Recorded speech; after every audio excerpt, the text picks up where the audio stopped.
여러분 안녕하십니까? 화요일 아침에 여러분들을 또 대하게 되었습니다. 매일 아침 우리가 주 안에서 서로 만나서 말씀으로 교제한다는 것이 너무나도 큰 행복입니다. 이런 행복을 주신 하나님 앞에 감사하면서 오늘도 그 하나님의 말씀에 귀를 기울이시는 저와 여러분 모두가 됐으면 좋겠습니다. 자, 222강이네요. 이자가 3개 나란히 있습니다. 오늘 특별한 날입니다.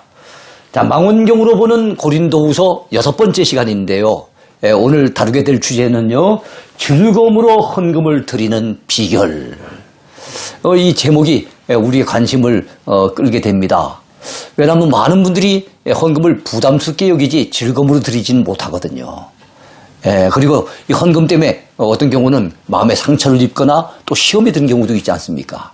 근데 여러분, 헌금 드리는 정신을 잘 이해하고 오늘 우리가 배우는 말씀을 갖다 제대로 우리가 잘 이해만 한다면 우리는 얼마든지 즐거운 마음으로 하나님 앞에 이 헌금을 드릴 수 있을 것입니다.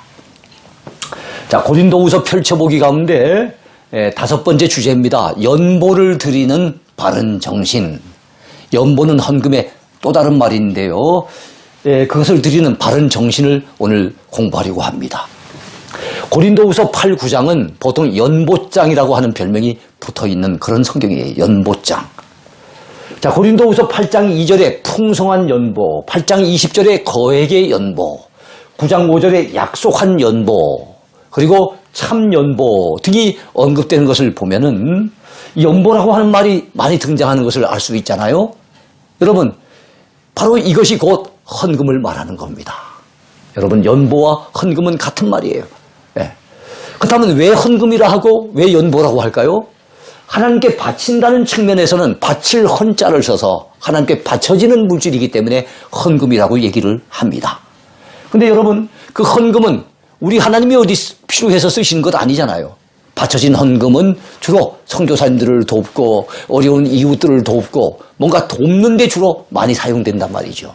그런 측면에서는 연보라고 하는 겁니다. 용도적인 측면에서는 연보란 말을 쓰는 거예요. 도울 연자, 도울 보자를 써서 연보라고 하는 거예요. 그죠? 그래서 연보하면 이건 돕는 데 사용되는 물질이구나 이렇게 생각하면 됩니다. 연보는 그 용도에 있어서 어려운 이들을 돕는다는 뜻이 있어요. 그래서 연보라고 하고 옛날에 그 헌금 주머니를 연보괴 이렇게 표현을 많이 했죠. 헌금은 누구를 위해 드리는 것입니까? 여러분, 헌금은 누구를 위해 드리는가 하는 것을 제대로 깨닫고 헌금을 드리게 될 때 우리는 헌금에 대해서 부담을 느낄 필요도 없고 헌금 때문에 시험에 들 이유도 없어요. 헌금은 누구를 위해 드리는 것인가? 이걸 잘 깨닫는 게 대단히 중요해요. 자, 헌금이 누구를 위해 드리는 것인지를 바로 알면 헌금을 드리는 정신을 바로 깨우칠 수가 있습니다. 우리가 헌금을 드리면서 가져야 될 3가지 바른 정신이 있어요. 그 정신이 무엇일까요? 그 정신을 잘 배우면 우리가 즐거움으로 헌금을 드릴 수 있습니다. 오늘 공부하는 말씀의 제목이 무엇입니까? 즐거움으로 헌금을 드리는 비결이잖아요. 우리가 즐거움으로 헌금 드릴 수 있는 비결이 뭡니까? 헌금 드리는 정신을 잘 깨닫는 거예요. 달리 말하면 이 헌금은 누구를 위해서 드리는 것인지를 잘 깨닫는 것입니다. 첫 번째, 헌금은 하나님의 은혜에 감사하며 그분에게 영광 돌리기 위해서 드리는 것입니다. 자, 그러면 누구를 위해 헌금을 할 것이냐 해서 첫 번째 대상은 누굽니까? 하나님을 위해 헌금을 하는 겁니다. 하나님의 영광을 위해 헌금을 드리는 거예요. 그렇다면 어떻게 하나님 앞에 여러분 영광 돌리면서 헌금을 드릴 수 있습니까?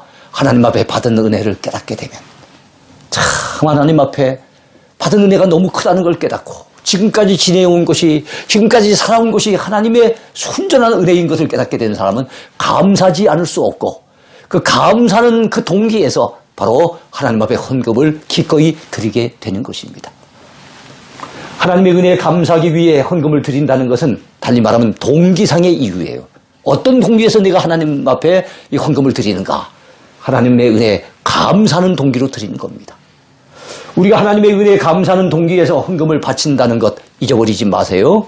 시편 116편 12절에 있는 시인의 고백처럼 내게 주신 모든 은혜를 내가 여호와께 무엇으로 보답할까? 하나님 앞에 받은 은혜가 많은데 이 은혜를 무엇으로 보답할 수 있을까? 예? 이런 거룩한 고민을 가진 사람들이 감사한 마음으로 드리는 것이 바로 헌금이라는 것입니다. 그러므로 정성껏 헌금을 드리는 자는 하나님의 은혜에 감사할 줄 아는 인생인 거지요. 하나님께서 허락해 주신 구원의 은혜를 깨닫고 하나님께서 베풀어 주시는 온갖 축복을 누리며 사는 성도라면 우린 감사하지 않을 수 없고 그 감사하는 마음에서 하나님 앞에 헌금을 기꺼이 드리게 되는 겁니다. 여러분, 우리가 예수님 안에서 구원받았다는 거, 값없이 구원받았다는 거 얼마나 감사한 일입니까? 그리고 이 땅을 살아가는 동안에 하나님께서 베풀어 주신 그 축복을 우리가 얼마나 많이 받아 누리고 있습니까? 그런 성도라면 그 은혜에 감사하지 않을 수 없는 거예요. 우리가 하나님께 드리는 가장 대표적인 헌금이 무엇입니까? 말라기 3장 8절에 의하면 11조와 헌물입니다. 헌금에 다양한 종류가 있지만 가장 대표적인 것은 11조와 헌물이에요. 11조는 우리가 소유한 모든 물질은 하나님께로부터 왔다라고 하는 신앙 고백이 담긴 물질입니다. 예, 달리 말한다면 바로 물질로 드리는 신앙 고백, 그것이 바로 11조인 거예요. 하나님, 제가 하나님 앞에 하나를 바쳐드립니다만 이 10가지가 다 하나님께로부터 왔습니다.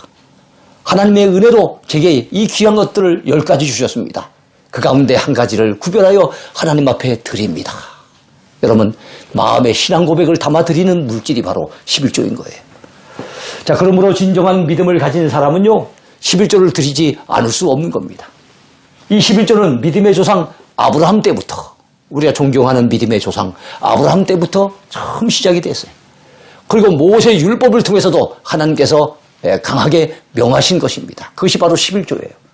어떤 분들은 얘기하죠. 11조는 구약에서 주로 사용됐지만 그 말라기서 같은 데서는 11조를 드리지 않은 것이 하나님의 것을 도적질하는 것이라고 이렇게 묘사할 정도로 구약에서는 강조가 되지만 신약에서는 별로 강조하지 않는 것이 아니냐. 신약 성도들도 꼭 11조를 드려야 되느냐. 이렇게 묻는 분들이 있습니다. 그것은 대단히 큰 오해입니다. 여러분, 많고 많은 성경의 말씀이 있지만 그 가운데 예수님이 친히 하신 말씀은 훨씬 더 권위가 있는 말씀 아니겠어요? 마태복음 23장 23절에서 우리 예수님께서는 11조를 드리라고 말씀합니다. 근데 11조를 습관적으로 형식적으로만 드리지 말고 11조를 드리되 그 정신을 잊지 말고 드리라고 말씀하셨어요. 의와 인과 신이라고 하는 그 정신을 갖다 담아서 11조를 드림이 마땅하다고 주님은 가르쳐 주셨습니다. 헌물 역시 감사한 마음으로 하나님께 바치는 모든 물질을 가리킵니다. 하나님의 은혜에 대해 감사를 표현하는 가장 손쉬운 방법, 그것이 바로 헌금이라고 하겠죠. 하나님 앞에 받은 은혜 많잖아요. 받은 사랑이 크잖아요. 누리고 있는 축복이 얼마나 많습니까? 그것을 갖다 뭔가 표현하고 싶은데 표현할 수 있는 다양한 방법이 있겠지만 가장 손쉽게 표현할 수 있는 방법이 하나님 앞에 감사한 마음으로 물질을 드리는 겁니다. 그것이 헌금인 거죠. 자, 그래서 헌금은 신앙의 꽃이요 열매라고 일컬어지는 것입니다. 하나님의 은혜를 받지 않고 살아가는 인생이 누가 있겠습니까? 영안이 어두워서 다만 그 사실을 깨닫지 못해서 그렇지 하나님의 은혜를 깨달은 성도라면 그 누구든지 하나님 앞에 감사하고 싶고 그 감사를 표현하고 싶은 것이 마땅합니다. 그래서 하나님 앞에 기꺼이 드릴 수 있는 것이 바로 이 헌금인 것이죠. 고린도후서 9장 8절에 하나님이 능히 모든 은혜를 너희에게 넘치게 하시니, 자, 하나님이 넘치는 은혜를 우리에게 주신다는 거예요. 자, 이런 너희로 모든 일에 항상 모든 것이 넉넉하여 모든 착한 일을 넘치게 하려 하심이라. 그래요. 하나님께서는 넘치는 은혜를 주시고 그래서 착한 일을 넘치게 하도록 하나님이 그렇게 도우십니다. 이처럼 하나님께서 넘치는 은혜를 주셨으니 어떻게 해야 되겠습니까? 고린도후서 9장 11절에 보니까 너희가 모든 일에 넉넉하여 너그럽게 연보를 하면 그들이 우리로 말미암아 하나님께 감사하게 하는 것이라 그랬어요. 하나님의 은혜를 넘치게 받은 우리가 가져야 될 마음의 자세, 그것은 감사한 겁니다. 그 감사함으로 드리는 것이 바로 헌금을 통해서 나타나게 되는 거지요. 자, 12절 하반절 말씀에도 보니까 하나님께 드리는 많은 감사로 말미암아 넘쳐느니라 그렇게 말씀하고 있고요.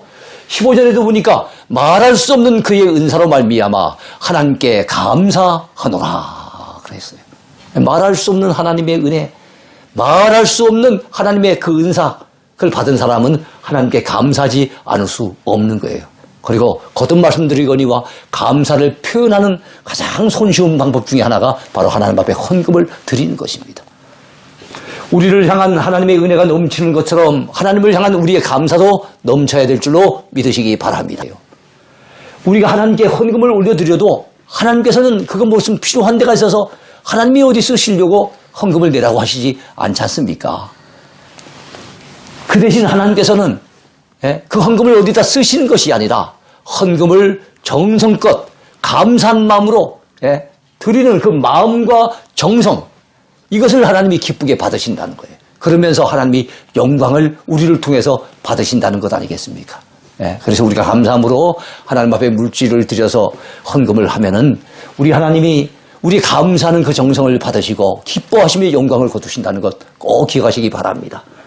고린도후서 9장 13절에 보니까 너희의 후한 연보로 말미암아 하나님께 영광을 돌리고 그랬어요. 우리가 후한 마음으로 하나님 앞에 연보를 드리면요, 후하다는 것은 인색하다는 말의 반대말 아니겠어요? 인색함으로 마지못해 억지로 드리는 것이 아니라 후한 마음으로 연보를 드리면 하나님께 영광이 된답니다. 자, 우리가 기쁜 마음으로 연보를 후하게 드리면 우리 하나님께서 영광을 받으신다는 걸 여러분 꼭 기억하시기 바랍니다.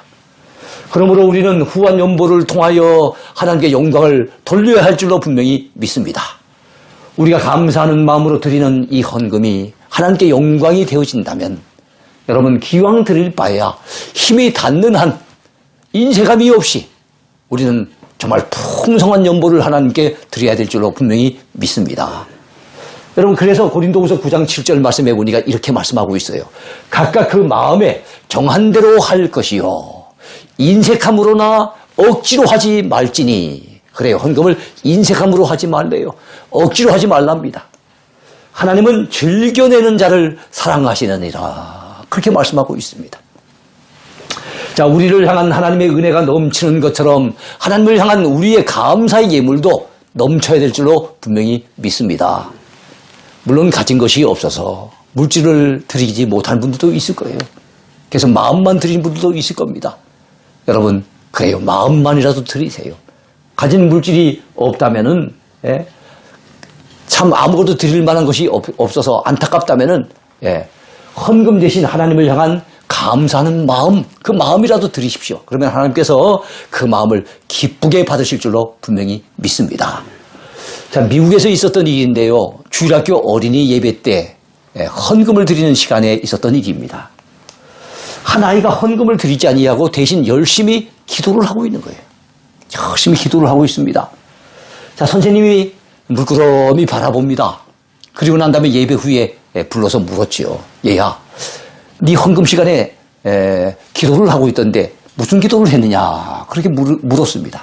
그랬더니 저는 집안이 너무 가난해서 헌금할 돈이 없어서 선생님 헌금하지 못했어요.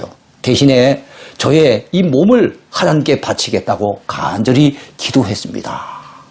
아, 선생님이 그 아이의 그 얘기를 들으니 마음이 짠한 게 참 뭔가 가슴 뭉클하게 느끼는 것이 있었어요.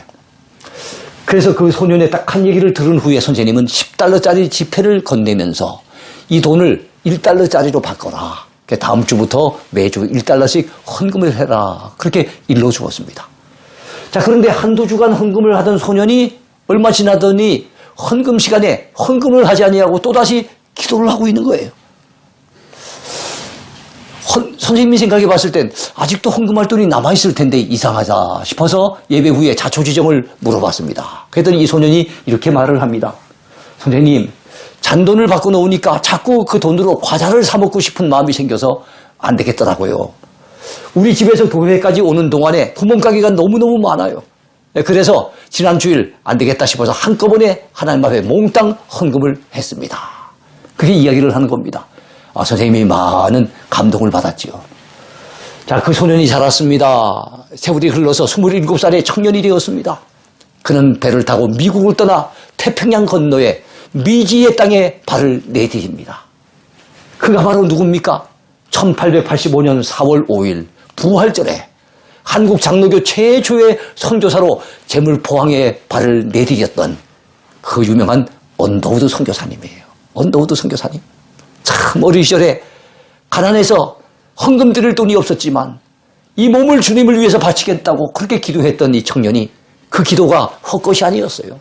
세월이 흐른 후에 정말 선교사가 되어져서 일평생 우리나라 와서 헌신하고 그 자녀손들까지 이 땅의 복음화를 위해서 얼마나 헌신했습니까? 그는 헌금보다 더 귀한 자신의 온 몸과 전 생애를 바쳐서 하나님의 은혜에 보답했던 거예요. 그래요. 우리가 헌금을 드릴 때 이런 마음으로 하나님의 은혜에 보답하겠다는 마음으로 드리면 되고, 정말 헌금이 없어 못 드리는 분들은 그 마음이라도 그런 마음을 쏟아가지고 정말 감사한 마음으로 보답하고자 하는 그런 마음으로 마음을 드리면 우리 하나님은 기쁘게 받으시는 겁니다. 헌금은 가난한 이웃을 돕기 위해 드리는 겁니다. 자, 여러분, 우리가 헌금을 드리는 바른 정신을 배우고 있잖아요.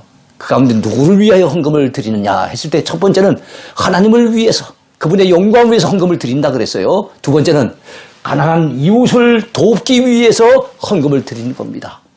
누구를 위해 헌금을 드리는 겁니까? 가난한 이웃을 생각하며 그들을 위해서 헌금을 드리는 거예요. 자, 가난한 이웃을 돕기 위해 헌금을 드린다는 것은 용도상의 이유입니다. 이 헌금을 드린다 해도 하나님이 쓰신 것 아니잖아요. 그 쓰여지는 용도가 어디에 주로 쓰여집니까? 어려운 선교사님을 돕고, 어려운 개척교회나 시골교회 목사님들을 돕고, 우리 이웃의 가난한 이들을 돕고 하는 이런 일에 주로 많이 쓰인다는 거죠. 자, 헌금을 우리가 연보라고 말하는 이유가 뭡니까? 헌금이 사용되는 용도상의 이유 때문에 그렇습니다. 도울 연자, 도울 호자라고 말씀을 드렸죠. 자, 우리가 하나님께 바치는 그 헌금은 대개 어려운 이들을 돕기 위해서 많이 사용되었습니다. 그러므로 우리가 여러분 사랑의 마음으로 헌금을 해야 됩니다. 내가 이 헌금을 하면 그 누군가에게 큰 힘이 되고 보탬이 될 수 있다라고 하는 그 사랑의 마음을 가지고 헌금을 하는 거예요. 자, 구약시대에 바쳐진 11조 헌금은 어떻게 사용되었다고 성경이 가르쳐 줍니까? 첫째는 여러분, 제사장들과 레위 지파 사람들의 생활비로 사용이 되었습니다. 그들은 농사를 짓거나 목축업에 종사하거나 어떤 경제활동을 하는 이런 사람들이 아닙니다. 그들은 오늘날의 교육자들 또는 목회자들처럼 백성들을 위해 하나님을 섬기는 종교적인 의무, 그것을 수행하는 자들이에요. 하나님께서 백성들이 바치는 11조와 헌물을 가지고 바로 종교적인 일만을 감당하고 있는 그 제사장들과 레위인들을 공개하도록 명하셨다는 사실입니다. 둘째는 여러분, 고아와 과부와 그 다음에 나그네입니다. 이 나그네 생활을 돕는데 그 헌금을 사용했어요. 여러분, 고아는 부모가 없는 자들입니다. 과부는요, 남편이 없는 자들입니다. 나그네는요, 머무를 집이 없는 자들이에요. 다 가난한 사람들의 대명사들이에요. 고아와 과부와 나그네는 그 당시 가난한 사람들의 대명사였다는 것 기억하시기 바랍니다. 그들을 돕는 데 11조를 주로 사용했다는 거지요. 그리고 성막을 건축하거나 성전을 건축하는 특별한 일이 있을 때는요, 그들가 특별 헌금을 따로 하나님께 드렸던 것을 우리가 알 수가 있습니다. 신약시대에서도 연보는 사도들이 생활하고 그리고 선교하는 비용을 충당하는 데 사용이 됐고요. 그 다음에 어려운 성도들의 생활을 돕거나 그 다음에 흉년을 만나 어려움을 당하는 다른 교회들을 돕는 데 이 헌금을 주로 사용했습니다. 연보장이라고 일컬어지는 고린도후서 8장 9장 말씀도 바로 이 유다 지방에 있는 교회들이 흉년을 만났단 말이죠. 그래서 큰 고통을 당하고 있을 때 그들을 돕기 위해서 고린도 교회에 편지를 보내가지고 이 연보에 동참해 줄 것을 가르쳐 주기 위해서, 그래서 기록한 것이 고린도후서 8장과 9장입니다. 그리스 북쪽 지역인 마게도냐의 교회들, 예를 든다면 빌립보 교회, 베레아 교회, 데살로니가 교회, 이런 교회들은 이미 그 연보에 많이 동참했다고 칭찬을 하고 있습니다. 그러면서 고린도 교회는 이미 그 헌금에 동참할 것을 미리 약속한 바 있기 때문에 이제 그 약속한 대로 연보에 동참해 줄 것을 권고하기 위해서 바로 이 고린도후서 8장과 9장이 나오는 거예요. 그것을 바로 연보장이라고 얘기를 하고 적어도 헌금에 관련해서는 정말 그 내용을 갖다 읽어보면 우리에게 굉장히 도움이 되는 그런 헌금을 드리는 바른 정신들이 거기에 잘 나타나 있습니다. 자, 오늘날에도 우리가 드리는 연보는 선교주에서 활동하는 선교사님들의 활동비를 지원해주고 어려운 농어촌 교회들과 개척교회들을 지원하고 지역사회의 가난한 이들을 구제하는 일에 많이 사용해야 될 줄로 믿습니다. 예, 우리 동행교회 얘기를 해서 좀 못하긴 합니다만 우리 교회는 우리 교회 1년 예산의 30% 가까이를 바로 이 선교적인 차원에서 우리 교회 밖에 지금 사용하고 있습니다. 더 많이 하고 싶은 열망들이 있지만 형편상 더 이상을 하지 못하는 것이 좀 아쉽기도 합니다. 그러나 우리가 할 수 있는 한 최선을 다해서 어려운 해외 선교사님들 그리고 개척교회 목사님들과 시골교회 목사님들 그리고 주변에 있는 가난한 이웃들과 더불어 참 그것들을 나누고자 하는 그런 마음을 가지고 우리가 교회 예산을 집행하고 있는 것입니다. 헌금을 제대로 잘 사용할 때 빈부격차를 줄여서 하나님의 의를 이룰 수 있다라고 오늘 연보장에서 말씀하고 있습니다. 연보를 드리는 주요 정신 중에 하나는 무엇이겠습니까? 빈부격차를 줄인다는 거예요. 그래서 생활 수준을 균등하게 하려는 노력의 일환으로 우리가 헌금을 드린다는 겁니다. 그래서 여러분 하나님 앞에 복을 많이 받은 사람들이 감사한 마음으로 하나님 앞에 드리지만 우리 하나님께서는 그 드려지는 그 헌금을 바로 더 여유가 있는 사람들이 헌금을 드렸을 때 그것을 가난한 자들에게 도와주고 나눠줌으로 인해서 바로 빈부 간의 격차를 줄일 수 있도록 하나님은 그렇게 역사하고 계신다는 거예요. 고린도후서 8장 13절 14절에 그런 말씀이 잘 나타나 있죠. 이는 다른 사람들은 평안하게 하고 너희는 곤고하게 하려는 것이 아니요. 즉 헌금을 드리라는 것은 다른 사람들은 평안하게 하고 너희들에게는 괴로움을 주기 위해서 헌금하라 이런 게 아니라는 거예요. 균등하게 하려고 그렇게 연보를 드리라고 권고하고 있다는 겁니다. 이제 너희의 넉넉한 것으로 그들의 부족한 것을 보충함은 후에 그들의 넉넉한 것으로 너희의 부족한 것을 보충하여 균등하게 하려 함이라. 여러분 균등하게 하려 함이라는 말이 2번 연거푸 나와요. 지금은 우리가 여유가 있어서 우리가 헌금을 해서 가난한 이웃들을 도왔겠지요. 그래서 빈부격차를 좀 줄이고 균등하게 하려고 애썼겠죠. 그런데 나중에 살다 보면 우리가 힘들고 어려움을 질 때 있잖아요. 그럴 때 과거에 우리의 도움을 받았던 사람들이 역으로 또 우리를 도와줄 수도 있는 것 아니겠습니까? 균등하게 하려 한다는 말씀이 2번 연거푸 나온다는 것 기억하시고요. 그만큼 헌금 드리는 정신 중에 하나는 빈부격차를 그만큼 줄이기 위한 것이라는 걸 기억해야 됩니다. 자, 15절에 있는 말씀처럼 광야 시절의 만나와 같이 많이 거둔 자도 남지 아니하고 적게 거둔 자도 모자라지 않게 하기 위해서 그것이 바로 연보를 드리는 궁극적인 목적이라는 거 기억했으면 좋겠습니다. 사실 우리가 사는 세상에는 얼마나 빈부격차가 심합니까? 하나님께로부터 남들보다 많은 것을 받아 소유한 사람들이 자원하여 연보를 하게 된다면 여러분 열악한 환경 속에서 고통받고 있는 그 사람들이 도움을 받을 수 있잖아요. 그것은 점차 사람들의 삶의 수준의 격차를 줄여갈 수 있는 방법 중에 하나가 아니겠습니까? 그래요. 우리가 헌금을 드릴 때 하나님 앞에 감사한 마음으로 드리기도 하지만 내가 이 헌금을 드림으로써 꼭 필요한 사람들에게 어려운 이들에게 보탬이 되고 도움이 된다라고 하는 그 사랑의 마음으로 드리는 거 이걸 연보를 드리는 중요한 정신 중에 하나라는 걸 꼭 기억했으면 좋겠습니다. 힘들고 열악한 환경 속에서 고통받고 있는 우리 믿음의 형제들을 돕기 위해서라도 우리는 헌금 드리는 일에 기꺼이 참여해야 될 줄로 믿습니다.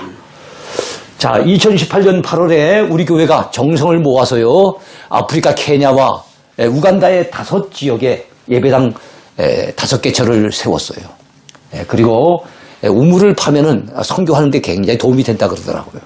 멀리 몇 킬로씩 우물물을 길러 가는 사람들이 가까운 교회에 와가지고 그래서 물을 갖다 기를 수 있다면 그들에게 복음 전하는데 그만큼 유리하다는 거예요. 그래서 우물을 5개를 파드렸던 일이 지금도 생생하게 기억이 납니다. 그때 그곳 주민들이 나뭇가지를 흔들어대면서 방문한 우리 일행을 환영하며 정말로 기쁘게 갖다가 맞아줬던 것 정말로 지금도 잊혀지지 않아요. 얼마나 보람을 느꼈는지 모릅니다. 그리고 우리 교회 단기선교팀이 2020년 1월에 필리핀 민다나오 섬에 다바오시 바닷가 빈민가에 세워놓은 다바오 동행교회 단기 선교를 다녀온 적이 있습니다만, 자, 선교지에 갔던 분들 가운데 그 교회에 나오는 대다수 바자우족 아이들이 돈이 없어서 초등학교도 못 간다는 거예요. 그런 이야기를 전해 듣고 마음이 참 안타까워서 그 아이들의 학비를 매달 2만 원씩 돕기로 하고, 거기에 돕기로 이렇게 참여한 사람들이 너도 나도 많은 분들이 참여를 했던 것, 지금 생각해보니 얼마나 감사한 일인지 모릅니다. 이런 선한 마음과 정성스러운 손길에 의해 가난한 이들이 힘을 얻게 되는 것이요. 잠언 19장 17절 말씀에 보면요, 가난한 자를 불쌍히 여기는 것은 여호와께 구워드리는 것이니 그의 선행을 그에게 갚아 주시리라, 그렇게 분명히 말씀하고 있습니다. 고린도후서 9장 9절, 오늘 관계되는 연보장 가운데 한 구절입니다. 거기에 있는 말씀처럼 그가 흩어 가난한 자들에게 주었으니 그의 의가 영원토록 있느니라, 이 하신 말씀을 또 꼭 기억했으면 좋겠어요. 그래요, 우리가 헌금 드려서 그것이 용도상에 가난한 자들, 어려운 이들을 갖다가 돕는 데 사용되게 될 때, 그것은 여러분, 우리 하나님께서 영원토록 그 의를 기여하는 물질이 된다는 것 꼭 기억했으면 좋겠습니다. 자, 가난한 이들을 위해 연보한 성도들의 의는 하나님께서 영원토록 기억하신다는 것 잊지 마세요. 자, 우리는 헌금을 제대로 잘 사용함으로써 가난한 자들을 도와 빈부격차를 줄일 수도 있고요, 또 그로 인하여 하나님의 의를 이룰 수도 있다는 사실, 우리가 믿었으면 좋겠습니다. 자, 세 번째입니다. 오늘 주제의 마지막인데요, 헌금을 드리는 바른 정신. 세 번째는 뭡니까? 헌금은 누구를 위하여 드리는 것인가? 첫 번째는 하나님 앞에 감사하는 마음으로 하나님의 영광을 위해 드리는 것인데, 두 번째는 용도상의 측면에서는 바로 가난한 이웃들을 돕기 위해서 드리는 것이 헌금이라 그랬어요.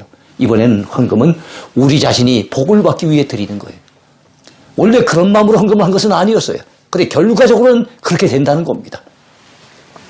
우리 자신이 복을 받기 위해 헌금을 드린다는 것은 결과론적인 이유입니다. 헌금을 우리 자신을 위해 드린다는 것, 종국적인 결과를 두고 하는 말씀이라는 것 기억했으면 좋겠습니다.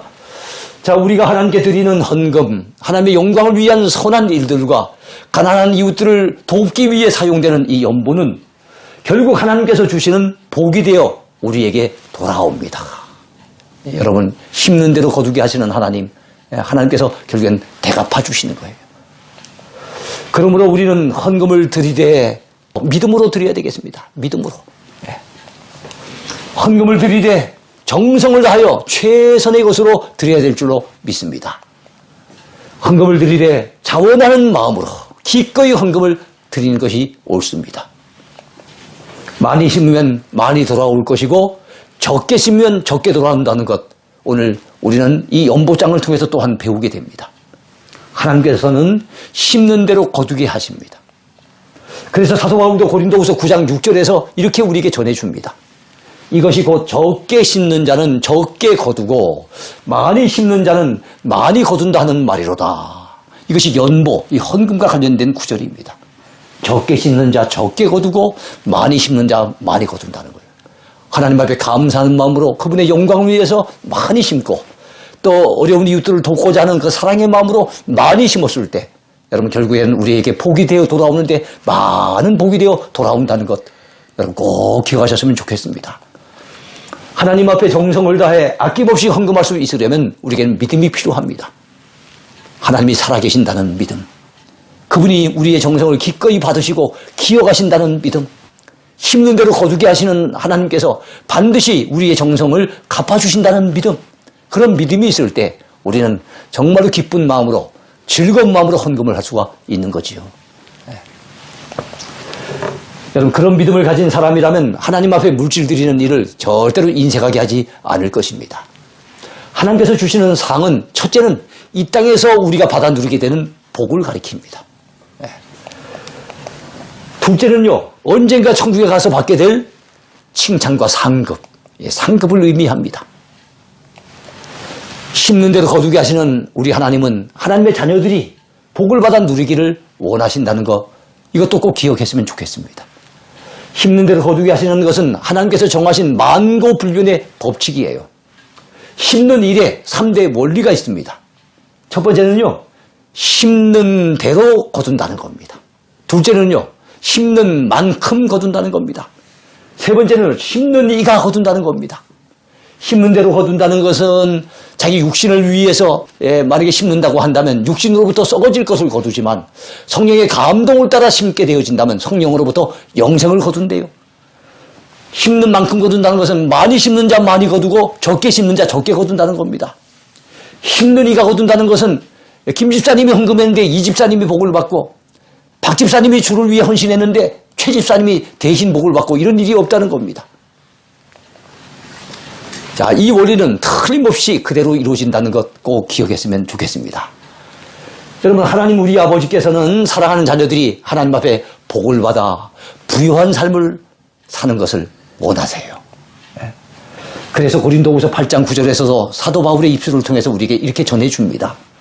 우리 주 예수 그리스도의 은혜를 너희가 알거니와 부요하신 이로서 너희를 위하여 가난하게 되심은 그의 가난함으로 말미암아 너희를 부요하게 하려 하심이라. 우리 주님은 은도 내 것이요 금도 내 것이요 모든 것들을 가지신 부자가 아니십니까? 그랬던 주님이 이 땅에 오셔서는 참 가난하게 사셨어요. 왜 그랬을까요? 우리를 부요하게 해주시려고 그랬다는 겁니다. 하나님께서는 우리가 고생하고 찌들리고 궁색하게 사는 것을 원치 않으십니다. 오히려 우리가 믿음으로 살아서 하나님 앞에 복을 받고 풍성한 삶을 누리기를 우리 하나님 아버지는 원하신다는 것 기억했으면 좋겠습니다. 부디 하나님 앞에서 믿음으로 물질을 심어서 선한 일에 쓰임을 받고 자신도 풍성한 축복을 누리시길 바라겠습니다. 여러분, 이제 우리 모두가 올바른 헌금 생활을 통해 감사로 하나님께 영광을 돌리고 그리고는요, 가난한 이웃들을 사랑으로 도우면서 하나님의 크신 복을 믿음으로 누리며 살아야 되겠습니다. 그렇습니다. 헌금을 드리는 3대 정신 잊어버리지 마세요. 감리교회 창시자 존 웨슬레 역시 이런 말을 했어요. 진정한 회심은 지갑이 회심할 때 이루어진다. 이런 의미심장한 말을 했어요. 이게 무슨 뜻일까요? 그의 말을 빌린다면 예수님을 제대로 만나고 그 마음이 진정으로 회개한 성도라고 한다면 헌금 문제, 그걸 뛰어넘어야 된다는 거예요.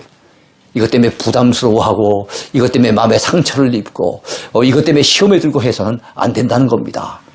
물질 문제로 인해서 절대로 시험에 들지 말고 성경이 가르치는 이 헌금에 대한 바른 정신을 배워서 기꺼운 마음으로 힘 닿는 대로 인색함이 아니라 정말로 후한 마음으로 즐거운 마음으로 이렇게 헌금을 하나님 앞에 드릴 수 있게 되기를 축원합니다.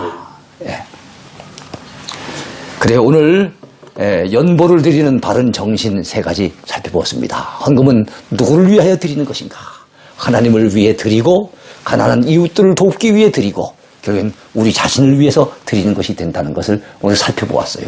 이 정신을 잘 살려서 우리 신앙생활의 5가지 부분 중에 하나인 이 헌금 생활, 이것 때문에 절대로 여러분의 신앙에 어려움 만나지 마시고 우리 그 문제를 뛰어넘어서 아주 즐겁게 기꺼이 헌금 생활을 하심으로 하나님 앞에 복을 많이 받아 누리시길 바라고 그것을 통해서 또한 하나님께는 영광을 돌리고 이웃들에게는 여러분의 사랑의 손길을 베풀어 주시는 복된 삶이 되길 바라겠습니다. 감사합니다. 오늘도 주 안에서 행복하십시오. 하나님의 꿈이 나의 비전이 되고 예수님의 성